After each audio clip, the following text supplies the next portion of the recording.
উনি ছিলেন ইংরেজ বিরোধী আন্দোলনের স্বাধীনতার ঘোষক কে, এটা নিয়ে মারামারি করো। মাঝে মাঝে এক মারামারি দীক্ষা মনে হয়েছে স্বাধীনতার ঘোষক মনে হয় আমি ছিলাম। সবাই কয় আমি স্বাধীনতার ঘোষক, তাহলে আমিও কই আমি স্বাধীনতার ঘোষক। শেখ মুজিব সাহেবও কয় ঘোষক, আবার জিয়াউর রহমান সাহেবও কয় ঘোষক, আবার জামাত ইসলামের আমির সাহেব কারে আইসা কার কথা যেন বলছে, ওনার কথাও কইতেছে ঘোষক। তাহলে এত ঘোষকের মধ্যে নিজে ভুল করলাম কি, আমি ভুল করলাম কি? আমিও মনে হয় ঘোষকই ছিলাম। কারণ আমাদের বাংলাদেশে মরা মানুষে যদি ভোট দিতে পারে, তাহলে আমি আর তখন জন্ম আমার হয় নাই, তো তখন আমি ঘোষক ছিলাম, অসুবিধা কি? বাংলাদেশে সব সম্ভব, ঠিক না বেটি? মুহতারাম হাজরিন, তো হযরত কাসেম নানুতুবি রাহমাতুল্লাহ আলাইহি স্বাধীনতার ঘোষক নিয়ে আপনারা চিল্লান, অথচ দারুল উলুম দেওবন্দ আসলো কিভাবে? এই দারুল উলুম দেওবন্দ মাদ্রাসার গোড়ায় যারা ছিলেন, এরা এই ভারতবর্ষকে স্বাধীনতার জন্য সর্বপ্রথম জিহাদের ডাক দিয়েছেন। সুবহানাল্লাহ। তারা যদি জিহাদের ডাক না দিতেন, হযরত আব্দুল আজিজ মুহাদ্দিস দেহলভী রাহমাতুল্লাহ আলাইহি, হযরত হাজী আমদাদুল্লাহ মুহাজিরে মক্কি রাহমাতুল্লাহ আলাইহি, ওনারা যদি ডাক না দিতেন, আজকে আমাদের কোনো অস্তিত্ব থাকতো না। আমরা ব্রিটিশের গোলাম হয়ে আজও পর্যন্ত গোলামির জিনজিরে আবদ্ধ থাকতাম। যাই হোক, খায়ের, এগুলা লম্বা ইতিহাস, ওইদিকে আমি যাব না। যেই কথা বলার জন্য কথাটা উঠাইছি, ওই যে শামিলের যুদ্ধ, সর্বপ্রথম ভারতবর্ষের কি হয়েছে, আন্দোলন হয়েছে, ইংরেজ বিরোধী আন্দোলন। এই ইংরেজ বিরোধী আন্দোলনের যুদ্ধের সিপাহ সালার ছিলেন হযরত রশিদ আহমদ গাঙ্গুহি রহমতুল্লাহ আলাইহি। ওনাকে জেলখানায় নিছে। জেলখানায় নেওয়ার পর আদালতের কাঠগড়ায় দাঁড় করাইছে। দাঁড় করানোর পরে রশিদ, জস্টিস বলতেছে, রশিদ আপনার কাছে নাকি অস্ত্র আছে? হ্যাঁ, আমার কাছে তো অস্ত্র আছে। কই আপনার অস্ত্র? হযরত রশিদ আহমদ গাঙ্গুহি প্রথমে চিন্তা করছেন, আসলে তো আমার কাছে অস্ত্র আছে। এখন আমি যদি বলি আমার কাছে অস্ত্র আছে, ও আমার জেলখানায় নিবে। আর যদি আমি বলি আমার কাছে অস্ত্র নাই, আমাকে এটা মিথ্যা হয়ে যাবে। সত্য বললে জেলখানা, আর মিথ্যা বললে আল্লাহ কষ্ট পাবে। আমাদের আকাবিরে দেওবন্দ উলামায়ে কেরাম আলহামদুলিল্লাহ, এদের আদর্শ এমন, জীবন চলে যাইতো, তারপরও মিথ্যা বলতেন না, মিথ্যার আশ্রয় নিতেন না। হযরত রশিদ আহমদ গাঙ্গুহিকে জিজ্ঞাসা করা হয়েছে, আপনার কাছে অস্ত্র আছে? হযরত রশিদ বলেন না। যদি বলতেন না অস্ত্র নাই, মিথ্যা হয়ে যেত। যদি বলতেন অস্ত্র আছে, সত্য হয়ে যেত। সত্য বললে জেলখানা, মিথ্যা বললে আল্লাহ কষ্ট পাবে। মাঝখান দিয়ে হিকমত বের করছেন, হ্যাঁ আমার কাছে তো অস্ত্র আছে। কই আপনার অস্ত্র দেখি তো? পকেট থেকে তসবিহ বের করে বলেন, ইয়ে হামারা হাতিয়ার হে, এটাই আমাদের অস্ত্র আর আমাদের গুলি। লা ইলাহা লা ইলাহা ইল্লাল্লাহ, লা ইলাহা লা ইলাহা ইল্লাল্লাহ, এটা আমাদের গুলি। হুজুর তাহলে আপনি এটা কইলেন কেন? কইলাম কেন বুঝেন না? মিডিয়া থাকলে আমরা মাইনকে বসে চিবিতে থাকি। ওই যে ওই পোলারে যদি কইছি না যে তোর কিন্তু গুলি করবো, এটা আবার মিডিয়া ম্যান বাইরা ছাইরা কেবো হুজুরে গুলি করতে চাইছে, তখন আমার আবার জেলে নিবে। এই জন্য আমি ভাঙ্গা দিলাম, আমার গুলি লা ইলাহা ইল্লাল্লাহ, আমার কাছে ওই গুলি নাই। সুবহানাল্লাহ। মুহতারাম হাজিরিন, আসেন আসল কথায়। হযরত আয়েশাকে জিজ্ঞাসা করা হয়েছে, হযরত আয়েশা বলো তো দেখি, হযরত ইউসুফ বেশি সুন্দর না তোমার স্বামী মুহাম্মদ বেশি সুন্দর? হযরত আয়েশা রাদিয়াল্লাহু তাআলা আনহা যেটাই জবাব দিবেন ওইদিকেই ঝামেলা। যদি বলতেন আমার স্বামী মুহাম্মদ বেশি সুন্দর, তাহলে মানুষ বলতো নিজের জামাই কালো হলেও তো ভালো। আর যদি বলতেন হযরত ইউসুফ বেশি সুন্দর, মানুষ বলতো দেখছো নিজের জামাই আর নিজের জামাইরে রাইখা আরেকজনকে সুন্দর কয়। এই জন্য হযরত আয়েশা হিকমতে জবাব দিলেন। আল্লাহ কুরআনুল কারীমের মধ্যে জানায় দেয়, ওয়াল কুরআনুল হক ওয়াল কুরআনিল হাকীম। কুরআন হিকমতওয়ালা। এই কুরআন যে পড়ে, এই কুরআন যে পড়ায়, আল্লাহ পাক রব্বুল আলামিন এদেরকেও হিকমতওয়ালা বানাইয়া দেয়। হযরত আয়েশা রাদিয়াল্লাহু তাআলা আনহাকে আল্লাহ হিকমতের জ্ঞান দান করেছেন। হযরত আয়েশা জবাব দিলেন, দেখো আমি তো ইউসুফকে দেখি নাই, এই জন্য আমি জানি না কে বেশি সুন্দর। তবে আমি একটা যুক্তি পেশ করি, তোমরা মিলাইয়া নিও। তাই কি যুক্তি? তাই ইউসুফকে দেখা মিশরের রমণীরা তো হাত কাটছে হাত, কিন্তু ওই রমণীরা আমার স্বামীকে দেখার দরকার নাই। ইউসুফের পুরো বডি দেখছে, বডি, ইউসুফের চেহারা দেখছে, ইউসুফের সিনা দেখছে, ইউসুফের হাঁটা দেখছে, ইউসুফের পা দেখছে। দেখছে, ইউসুফের চুল দেখছে, ইউসুফের মাথা দেখছে, ইউসুফের হাত দেখছে। এগুলা দেখা মিশরের রমণীরা হাত কাটছে। কিন্তু আল্লাহ পাকের জাত ও ইজ্জতের কসম করে বলি, আমার স্বামীকে আল্লাহ এত সুন্দর বানাইছেন, এত সুন্দর বানাইছেন। ওই রমণীরা যদি আমার স্বামীর শুধু কপাল মুবারক দেখতো, তাহলে শুধু হাত নয়, হযরতে হামজার মতো তাজা কলিজা কাইটা কাইটা দিয়ে দিত। ও আগামীর রাহবাররা, ও আগামীর মধ্যে মুজাহিদরা, ও আগামীর বীর পুরুষরা, ও আশিকে রাসূলুল্লাহ, আপনাদের থেকে আমি ওয়াদা নিতে চাই, আমরা ওই নবীকে দেখি নাই। হযরতে আয়েশা বলছেন, যদি দেখতো হাত কাইটা শুধু নয়, নিজের কলিজা পর্যন্ত দিয়ে দিত। আপনাদের থেকে ওয়াদা নিতে চাই, ওই নবীকে আমরা দেখি নাই, তারপরেও ওই নবীর ইজ্জতকে হেফাজত করবার জন্য, খাতমে নবুয়তের চেয়ারকে সমুন্নত করবার জন্য, ওই নবীর ইজ্জতকে সমুন্নত করবার জন্য, নাস্তিকদের বিরুদ্ধে, কাদিয়ানীদের বিরুদ্ধে যদি উলামায়ে কেরাম তাজা রক্ত দিতে ডাক দেয় নবীর জন্য, হযরতে হামজার মতো তাজা রক্ত, তাজা কলিজা ঢেলে দিতে রাজি আছো কারা কারা? আল্লাহু আকবার বলো দুই হাত। আল্লাহু আকবার। রাজি আছেন ইনশাআল্লাহ? শুধু আবেগ এখানেই না ময়দানেও দেখাইতে হবে? আল্লাহ আমাদেরকে কবুল করেন। শুধু ডাকের অপেক্ষায় থাকবেন। কেউ যদি জিহাদের শহীদ হওয়ার তীব্র আকাঙ্ক্ষায় থাকে, হাদিসে আসছে এটা, শহীদ অনেক প্রকার, এর মধ্যে একটা এটা, কেউ যদি শহীদ হওয়ার তীব্র আকাঙ্ক্ষায় থাকে, নবীর জন্য শহীদ হব, ইসলামের জন্য শহীদ হব, দেশের জন্য শহীদ হব, আল্লাহর জন্য শহীদ হব, তীব্র আকাঙ্ক্ষায় থাকে, কিন্তু তার জিহাদ করার সুযোগ এলো না, জিহাদ হওয়ার আগেই সে মারা গেল, আরামের বিছানায় ঘুমায় ঘুমায় মারা গেলেও আল্লাহ তাকে শহীদি মর্যাদা দান করবেন, শুধু সহি নিয়তের কারণে। কি নিয়তের কারণে বলেন না? এই জন্য আমরা নিয়ত করি আজকে থেকে সহি নিয়ত, শুধু সহি নিয়ত যারা করবো তারা হাত উঠাবো। আল্লাহ যারা সহি নিয়ত করবে না, এরা যদি মিথ্যা বলে হাত উঠায়, এদের হাত তুমি দেখো। কি বললাম? যারা নিয়ত করবো না, হুদাই হাত উঠাইবো, আমি তাদেরকে দেখতে চাই না, তারা হাত নিচে নামানো থাক, অসুবিধা নাই। কিন্তু যারা সহি নিয়ত করবে, নবীর জন্য উলামায়ে কেরাম ডাক দিলে, আমি স্কুলে পড়তে পারি, আমি কলেজে পড়তে পারি, আমি মাদ্রাসায় পড়তে পারি, আমি আওয়ামী লীগ বিএনপি করতে পারি, কিন্তু নবীর জন্য ডাক দিবে, আমি নবীর জন্য রাজপথে নামতে রাজি আছি, তাজা রক্ত আর কলিজা প্রয়োজন হলে নবীর জন্য দিব। সহি নিয়ত করতে রাজি আছেন কারা? আল্লাহু আকবার বলে হাত উঠান। সত্যি ইনশাআল্লাহ? আল্লাহ তুমি আমাদের হাতগুলা কবুল করো। তাহলে জিহাদে যাওয়ার সময় পোলারে কয়েন না, বাবা থাক, অনেকেই তো গেছে, তুই যাইস না, এটা করবেন না তো? আল্লাহ আমাদেরকে বুঝ দান। আপনাদের কষ্ট হইতেছে? আরেকটু সংক্ষেপ করে দিচ্ছি, আর অল্প একটু সময়। মুহতারাম হাজিরিন, হযরতে আয়েশা রাদিয়াল্লাহু তাআলা, হযরতে আয়েশা রাদিয়াল্লাহু তাআলা কি বললেন? যে হযরতে ইউসুফকে দেখা মিশরের রমণীরা তো হাত কাটছে, কিন্তু আমার স্বামী মুহাম্মদের কপাল মোবারক যদি দেখতো, তাহলে শুধু হাত নয়, নিজের তাজা কলিজা কাইটা কাইটা দিয়ে দিত। কারো জবান যেন বন্ধ থাকে না, চিৎকার দিয়ে বলেন না আল্লাহু আকবার। এই হলো হযরতে আম্মাজান আয়েশার কথা। এবার আসেন হযরতে আমেনা কি বলেন নবীজির চেহারার ব্যাপারে। মা হযরতে আমেনা কি বলেন? হযরতে আমেনা বলেন, আমার গর্ভ থেকে যখন আমার সন্তান ভূমিষ্ঠ হয়, অন্যান্য শিশুদের যখন মায়ের পেট থেকে বের হয় ময়লা আবর্জনা নিয়ে বের হয়, কিন্তু আমার শিশু যখন আমার গর্ভ থেকে বের হয়, কোনো ময়লা আবর্জনা তো দূরে থাক, বরং আল্লাহ পাক রব্বুল আলামিন আমার শিশুকে পেটের মধ্যেই জান্নাতি পানি দিয়ে গোসল করাইয়া বের করছেন। শুধু তাই না, শুধু তাই না, অন্যান্য শিশুরা মায়ের পেট থেকে বের হয়, মাদের কত কষ্ট হয় প্রসব বেদনার সময়, মাদের এত কষ্ট হয়, অনেক মা সহ্য করতে পারে না, অনেক মা মারা যায়, ওই জায়গায় মারা যায়। মায়েদের প্রসব বেদনার সময় সহ্য করতে না পাইরা যদি মারা যায়, আল্লাহ পাক রব্বুল আলামিন ওই মাদেরকে শহীদি মর্যাদা দান করেন। সুবহানাল্লাহ, রাস্তে কোন সুবহানাল্লাহ। এটা কেন বললাম? এই জামানায় এটা জানার দরকার। অনেক মারা নরমাল ডেলিভারি করতে চায় না, শুধু কেবল সিজারের দিকে আগায়। আর ডাক্তাররা ডাক্তার নামের ডাকাত। কি নামের ডাকাত বলেন না? ডাক্তার নামের ডাকাত। কোন রকম যদি সিজারের জন্য একজন মহিলা ধরতে পারে, এদের হাসপাতালের লাভ।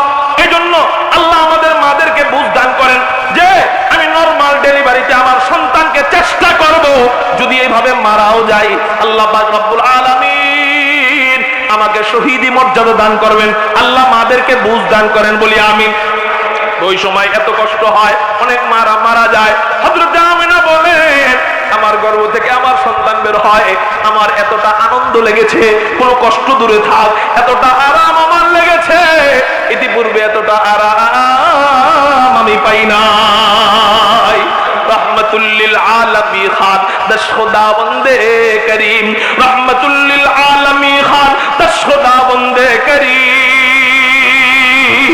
खल्क़ो खुल्क़ो क़ौल फ़िअलु हदीउ समते वो हमीद वमा अरसलनाका इल्ला रहमतल लिल आलमीन।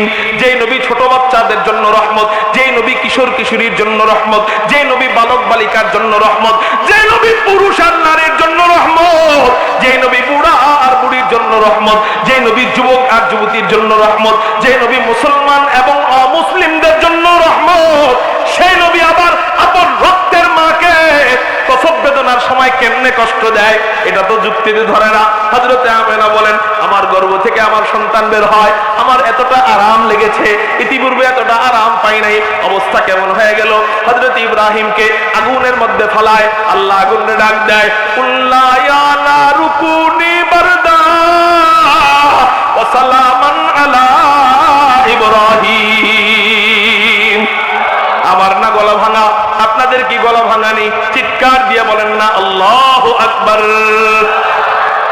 আগুনের মধ্যে ইব্রাহিম পড়ে, আল্লাহর আদেশে আগুন আরামদায়ক ঠান্ডা হয়ে যায়। ইব্রাহিম বলেন আলহামদুলিল্লাহ, যেই কয়েকদিন এই আগুনের মধ্যে ছিলাম এতটা আরাম আমি পেয়েছি, ইতিপূর্বে এতটা আরাম পাই নাই। ইব্রাহিমের মধ্যে কইরা হযরতে আমেনা বলেন আমার প্রসবের সময় এতটা আরাম আমি পেয়েছি, ইতিপূর্বে এতটা আরাম আমি পাই নাই। শুধু তাই না, শুধু তাই না, হযরতে আমেনা বলেন অন্যান্য শিশুরা মায়ের পেট থেকে যখন বের হয় তখন দুর্গন্ধ নিয়ে বের হয়, কিন্তু আমার শিশুকে আল্লাহ পাক রব্বুল আলামিন এমন ঘ্রাণ লাগায় দিলেন, শুধু আমার এই ঘরের ভিতরে না, পুরা মক্কা নগরী আমার শিশুর দেহের ঘ্রাণে বিমোহিত হয়ে গেছে।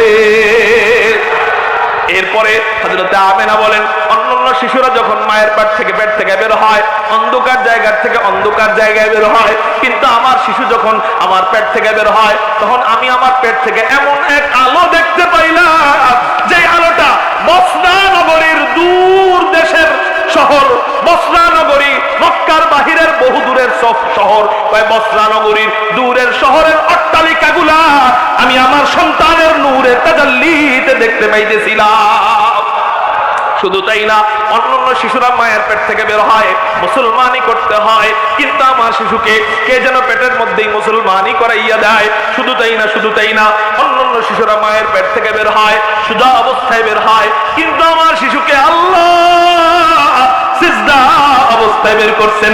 এবার আমি আমার শিশুকে কেমন হইল শিশুটা, মারা এটা দেখার জন্য সর্বপ্রথম সন্তানদের সামনে আনতে বলে, ঠিক না বেঠিক, যে আমার বাবাটারে আনো তো দেখি তো আমার বাবাটা কেমন হইল।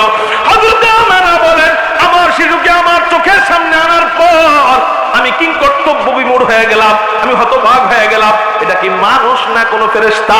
আল্লাহু আকবার, এত সুন্দর আবার কোনো মানুষ হইতে পারে কিনা? অপলক দৃষ্টিতে তাকায় রইলাম, তাকায়া তাকায়া মুহাম্মদের সৌন্দর্য উপভোগ করতেছিলাম। আমার শিশুর নাম তখনও রাখি নাই, নবীজির নাম তখনও রাখা হয় নাই। হযরত আমেনা বলেন আমি আমার শিশুর চুলের আগার থেকে পায়ের তলা পর্যন্ত পুরা দেহের দিকে তাকাইলাম, আমি দেখতে পাইলাম আমার শিশুর আপাতমস্তক মুহাম্মদের নূরে ঝলমল করতেছিল। মুহাম্মাদের নূরে মানে মুহাম্মদ শব্দের অর্থ হলো প্রশংসিত, প্রশংসার আলোতে আলোকিত হচ্ছিল, প্রশংসিত যেই দিকটা তাকায় ওই দিকটা প্রশংসিত।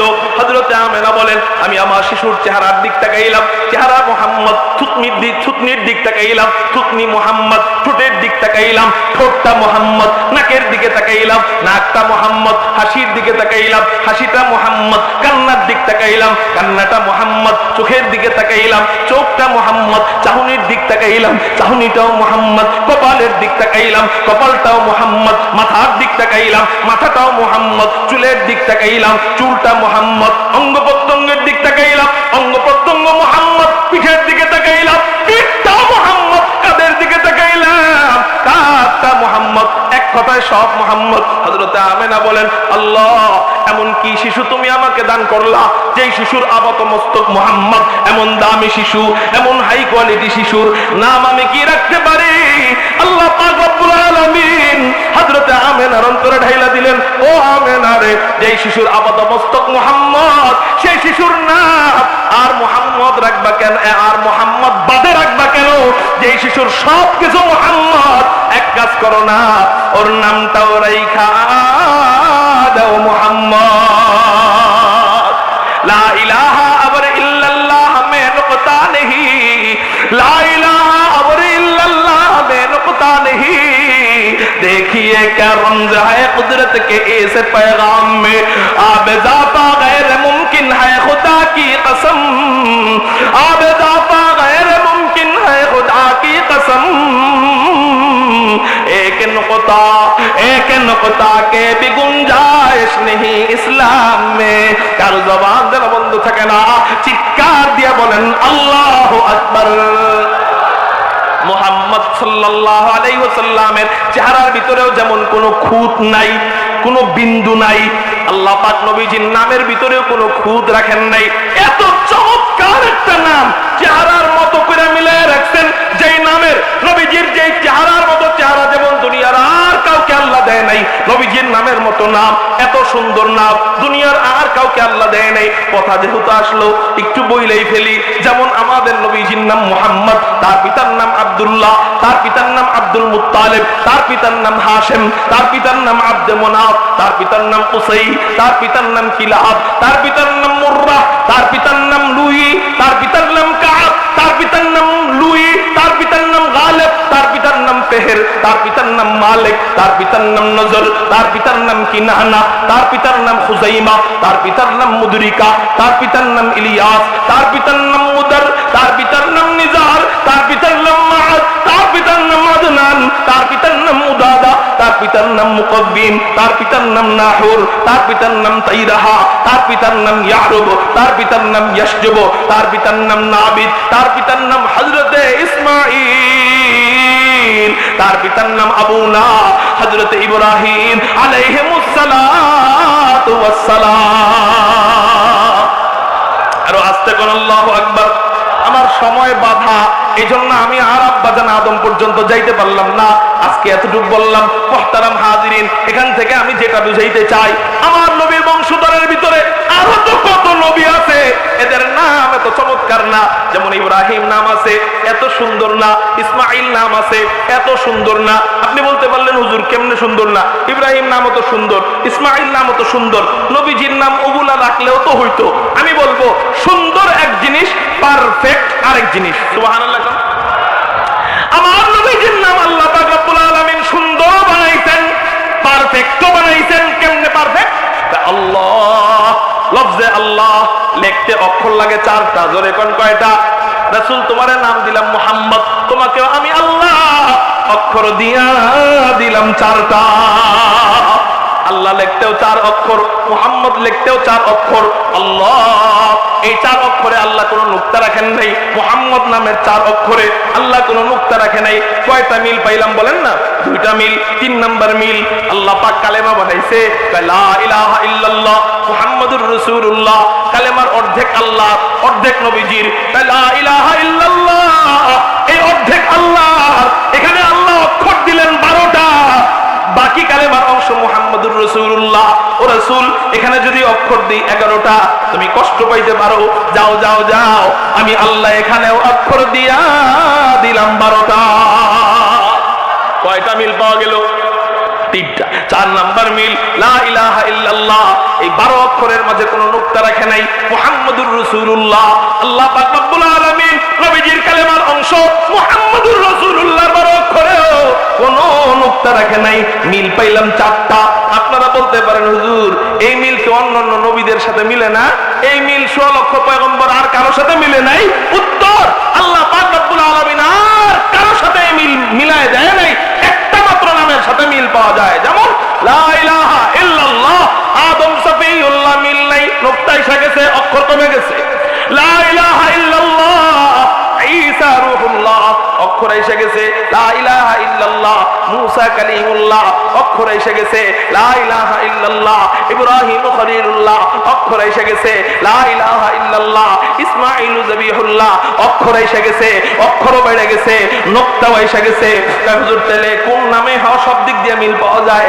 একটা মাত্র নামে সব দিক দিয়ে মিল পাওয়া যায়। বলেন না আমার সাথে, লা ইলাহা ইল্লাল্লাহ মুহাম্মাদুর রাসূলুল্লাহ। বলেন না মুহাব্বত নিয়ে সাল্লাল্লাহু আলাইহি ওয়াসাল্লাম। নামের গুণাগুণ, মুহাম্মদ নামের তাৎপর্য নিয়ে যদি আলোচনা করি, বিশ্বাস করেন কমপক্ষে 2.5 ঘন্টা সময় লাগবে। শুধু নাম নাম কি নিয়ে হুজুর এটা কি করে নাম নিয়ে আলোচনা? বিশ্বাস না হলে ইউটিউবে আমার নামের ব্যাপারে আলোচনা আছে, দেখবেন। নাম নিয়ে আলোচনার দিকে আমি আর গেলাম না। আমার যেটা উদ্দেশ্য বলা সেটা হলো, যেমন তার চেহারা হযরত আমেনার অন্তরে অথবা স্বপ্নের মাধ্যমে আল্লাহ আমেনাকে বইলা দিলেন, আমেনা যেমন তোমার শিশুর চেহারা হবে তেমন তার নামটাও প্রশংসিত নাম রাখবা, নাম রাখবা মুহাম্মদ আহমদ। জোরে কোন সুবহানাল্লাহ। তো বলতেছিলাম চেহারা অনুযায়ী আল্লাহ নাম রাখছেন। 3 নাম্বার কথা, মানে নবীজির সৌন্দর্যের 3 নাম্বার বর্ণনা, শেষ বর্ণনা 4 নাম্বার। কয় নাম্বার বলেন? এই শেষ কথা। আপনাদের কষ্ট হইতেছে নি? এই শেষ বর্ণনা। আজান হয়ে যাবে, আমার বয়ানের শেষে ইনশাআল্লাহ আজান দিবে। আর অল্প টাইম, কয় মিনিট সময় দিবেন আপনারা আমারে? সারা রাত? সিদ্দিকী সাহেবের ফোন দিয়ে কয়ে দিয়ে হুজুর আয়েন না, ঠিক আছে না? এইবার হাদিস সাহেব বেজার। খেয়াল করেন, আমি তো মেশিন, সারা রাত ওয়াজ করতে পারবো না। খালি তেল ডালবেন, এই 1 অক্টেন ডালবেন আর ওয়াজ চলবে। মুহতারাম হাজিরিন, হেদায়েত কপালে থাকলে অল্প কথা যথেষ্ট, ঠিক না ঠিক? এজন্য আর অল্প সময় সব মিলাইয়া আমি আপনাদের থেকে 7 থেকে 8 মিনিট সময় নিব। কষ্ট হবে আপনাদের। মুহতারাম হাজিরিন, এতক্ষণ পর্যন্ত নবীজির চেহারার আলোচনা করলো কারা? নিজের দলের লোক। বলেন কারা? আরো বর্ণনা ছিল হযরত হাসান বিন সাবিতের একটা কবিতা, প্রসিদ্ধ কবিতা, ওলামায়ে কেরাম জানেন নবীজির চেহারা নিয়া। আহসানু মিন কালাম তারাকাতু আইনি ওয়া আজমালু মিন কালাম তালিদিন নিসাউ খুলিকতা মুবাররাআম মিন কুল্লি আইবিন কামা কান্নাকা কদ খুলিকতা কামা তাশাউ। আমি ওই কবিতার দিকে আর গেলাম না। নবীজির চেহারার বর্ণনার ব্যাপারে সময় তিরমিজি ভরা, আরে চমৎকার চমৎকার হাদিস। আমি ওই দিকে আর গেলাম না। আমি সংক্ষেপ করার জন্য আমার বয়ানের শেষের দিকে চলে আসতেছি। মুহতারাম হাজিরিন, এতক্ষণ পর্যন্ত প্রশংসা করছেন নিজের দলের লোক। আমার সাথে বলেন, প্রশংসা করছে চেহারা নিয়া কারা? নিজের দলের লোক। এখন প্রশংসা করবে বিরোধী দলের লোক। বলেন তো, বিরোধী দলের কেউ কি আরেক দলের প্রশংসা করে? আওয়ামী লীগ বিএনপি প্রশংসা করবে? বিএনপি আওয়ামী লীগের প্রশংসা করে? করে না। যদিও এখন বর্তমানে রুমিন ফারহানা প্রশংসা করে, এর জন্য বাইরে তো হয়ে গেছে, হয়েছে না?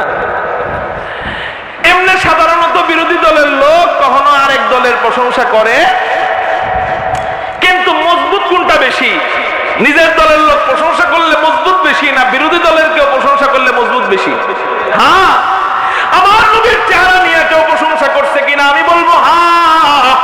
আমার নবীর চেহারা নিয়ে বিরোধী দলের লোকেরা শুধু প্রশংসা করে নাই, বরং শুধু চেহারা নয়, আল্লাহ নবীজিকে এমন কিছু গুণাগুণ দান করেছেন, প্রত্যেকটা গুণাগুণ আল্লাহ নবীজিকে এমন ভাবে দান করেছেন যে গুণাগুণ দেখা অমুসলিমরা, বিরোধী দলের লোকেরা, মুশরিকরা, কাফেররা শুধু প্রশংসাই করতো না। আরে প্রশংসা তো মামুলি জিনিস, প্রশংসা তো সাধারণ জিনিস। প্রশংসা তো আপনি একজনের হিন্দুর প্রশংসা করতেই পারেন, হিন্দু লোকটা অনেক ভালো, এটা আপনি বলতেই পারেন, গুনাহ হবে না। হিন্দু লোকটার ব্যবসা বাণিজ্য খুব ভালো, লেনদেন অনেক ভালো, ব্যবহার আচার অনেক ভালো, আপনি এটা বলতেই পারেন, কোনো গুনাহ হবে না। কিন্তু আপনি তার ভালো দেখা কি কালেমা ত্যাগ কইরা, ধর্ম ত্যাগ করে হিন্দু হইবেন? তাহলে প্রশংসা মারাত্মক জিনিস নাকি ধর্ম ত্যাগ মারাত্মক জিনিস? আমার নবীর প্রশংসা শুধু করতো না, এক একটা গুণাগুণ দেখা অমুসলিমরা কালেমা পড়া পড়া মুসলমান হইতো। সুবহানাল্লাহ বলেন। যেমন এখন যেহেতু চেহারার বর্ণনা চলতেছে, এই জন্য চেহারার ব্যাপারে বলি, নবীজির চেহারা দেখে কেউ কালেমা পড়ে মুসলমান হইছে কিনা আমি বলবো আপনারা কয়টা হাদিস চান, কয় হাজার সাহাবীর ব্যাপারে চান, আমরা আপনাদের সামনে পেশ করতে পারবো, কিন্তু সময় যেহেতু নাই একটা হাদিস আপনাদের সামনে বলি। মুহতারাম হাজিরিন, হযরত আব্দুল্লাহ ইবনে সালাম বর্ণনা করেন, তিরমিজি শরীফের হাদিস, রাবির নাম হযরত আব্দুল্লাহ ইবনে সালাম। উনি বলেন মুহাম্মদ নামক একজন ব্যক্তি হিজরত করে মদিনায় আসলো। হযরত আব্দুল্লাহ ইবনে সালাম কে? ইহুদিদের আলেম। জোরে কোন কে? তখনও উনি মুসলমান না, উনি ইহুদিদের আলেম, বুঝছেন, ইহুদিদের পণ্ডিত। হযরত আব্দুল্লাহ ইবনে সালাম মুহাম্মদ নাম, উনি বলেন মুহাম্মদ নামক একজন ব্যক্তি মক্কা শরীফ থেকে হিজরত করে মদিনায় আসলো। এই ব্যক্তিটা আসলে সত্য নবী না মিথ্যা নবী একটু যাচাই বাছাই করা দরকার। মানুষ তার কাছে যায়, তার বয়ান শুনে, তার কালেমার দাওয়াত পায়, তাকে ভালোবাসে, মুসলমান হয়ে যায়।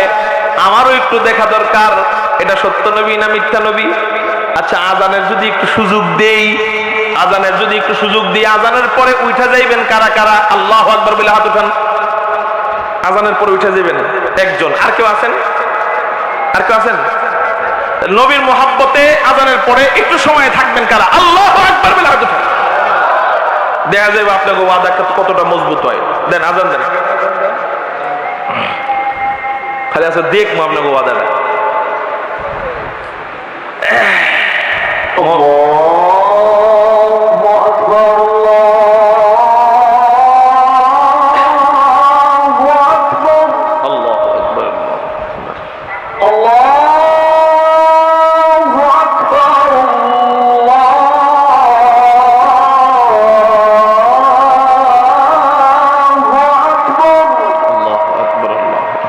أشهد أن لا إله إلا الله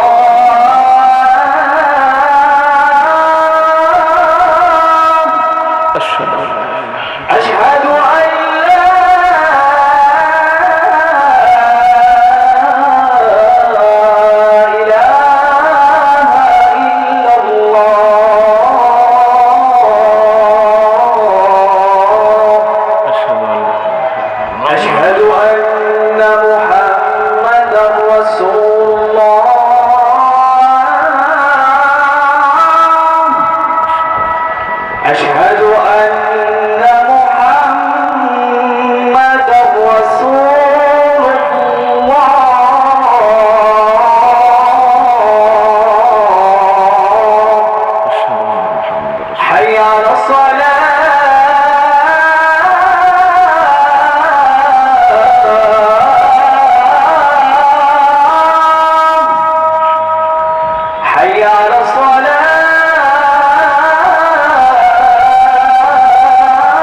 ইনশাআল্লাহ আমি অনুরোধ করব যে ওযু ইস্তেঞ্জার সময় দেওয়ার জন্য।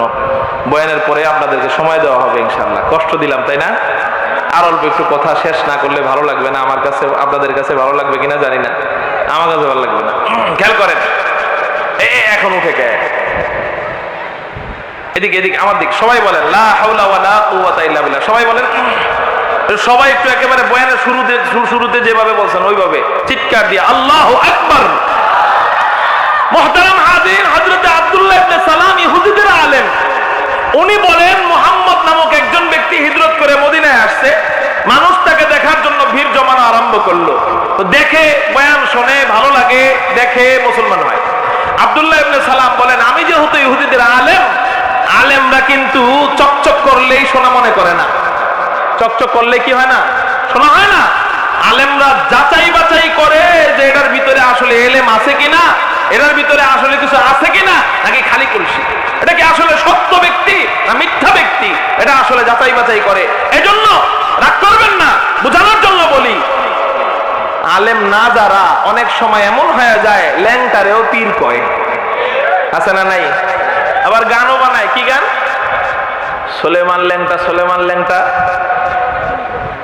না, আমারে একজনে আবার ওই যে ইসের বয়ানে শুনছি আমি, তার বয়ান জানো, ওই গোলাম কি, গোলাম রব্বানী।